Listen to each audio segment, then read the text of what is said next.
હની આ ફલાફલ કેવું લાગ્યું? બહુ મસ્ત હતું, અમેઝિંગ.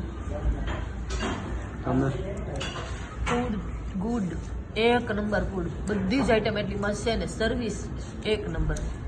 જલપાડીને ઓલું પૂછું તીખું તીખું મોકટેલ કેવું લાગે એનું હું બોલું તીખું તીખું મોકટેલ છે ને, પહેલી વારમાં તો એટલું સ્પાઈસી લાગ્યું. હા, એને એટલું તીખું મને લાગ્યું તો એના માટે મારે બીજી કોક લેવી પડી. બોલ. પણ જે બહુ તીખું ખાતા હોય ને એની માટે બેસ્ટ છે. એક નવી જ વેરાયટી છે આ મોકટેલ. ફાઇન છે. મને તો પૂછો હું બોલું, પેલા ગ્લાસ આપો પછી હું બોલીશ. તમે છે ને સ્પાઇસી ફૂડ ખાધું હશે, ત્યારે સ્પાઇસી તમે કંઈ ઠંડુ પીધું છે?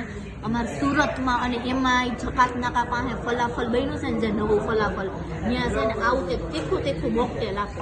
અમે તો પહેલી વાર જોયું અને પીધું પહેલી વાર. અમને ખબર નહોતી કે આવું કંઈક આવે છે. મજા આવી પણ બહુ જ નંબર. તમે આ મેડમને ખાસ પૂછો, ડાઈટ ઉપર છે પણ તોય પીઝા ખાઉં છું.